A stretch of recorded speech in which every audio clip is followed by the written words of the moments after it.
பிறந்தது வேணா ஒரு சாதாரணமான குடும்பமா இருக்கலாம். ஆனா நான் மருமகளா வந்தது சக்கரவர்த்தி வீட்டுக்கு. அது என்னோட அதிர்ஷ்டம். நான் ஏழு குடும்பத்துல இருந்து வந்ததுக்காக இப்படி எல்லாம் கேவலமா பேசாதீங்க.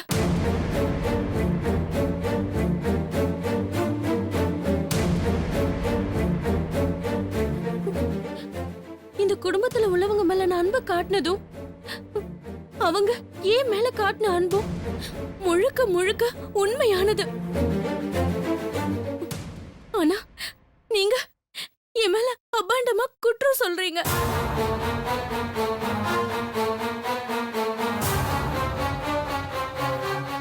புருஷன் பொண்டாட்டி பந்தத்துல என் மேல ஆதிக்கம் செலுத்த உங்களுக்கு முழு அதிகாரம் இருக்கு. உங்களுக்கு எந்த அளவுக்கு உரிமை இருக்கோ அதே அளவுக்கு எனக்கும் உரிமை இருக்கு.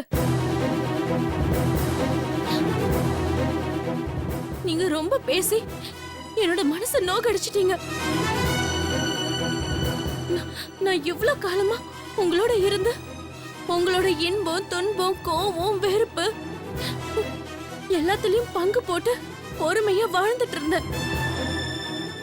ஏன் தெரியுமா? நம்மளுக்குள்ள இருக்கிற புனிதமான பந்தத்துல விரிசல் வந்துட கூடாதுன்னுதான்.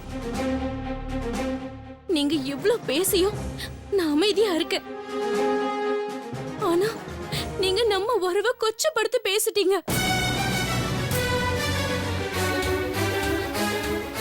இந்த நொடியில இருந்து நான் உங்களோட வாழ விரும்பல. பிரியா,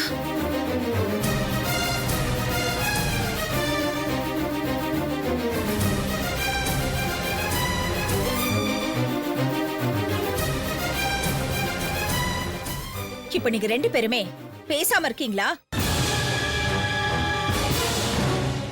இனிமே உங்க ரெண்டு பேர் வாயில இருந்து ஒரு வார்த்தை வரக்கூடாது. வீட்டு பெரியவங்க முன்னாடி இப்படி மோசமா பேசுறீங்களே, உங்களுக்கு கொஞ்சம் கூட வெக்கம் இல்லையா? ரவி, நீ ஒரு குடும்ப தலைவன்பா, நீ இந்த மாதிரி எல்லாம் பேசலாமா? பிரியா, ரவி உன் மேல எவ்வளவு பிரியமா இருந்தானே இங்க இருக்கிற எல்லாருக்குமே நல்லா தெரியும். ஆனா ரவி இப்போ உன் மேல குற்றம் சொல்றான். அதுக்கு என்ன காரணம்னு தெரிஞ்சுக்க ஒரு மனைவிங்கிற முறையில நீ அதுக்கு முயற்சி பண்ணியா? இல்லையே. ரவி, நீ ஒரு விஷயத்தை மறந்துடாத. பிரியா உன்னோட மனைவி. உன் சுக துக்கத்துல அவ பங்கெடுத்துக்க வந்திருக்கா. நீங்க ரெண்டு பேரும் ஒன்னா உட்கார்ந்து மனசு விட்டு பேசுங்க. பிரியா மேல தப்பு இருக்குன்னா அதுக்கப்புறமா ஒரு முடிவெடுங்க. நான் ஒரு முடிவு எடுத்துட்டேன். இனிமே இவ கூட வாழ தயாரா இல்ல.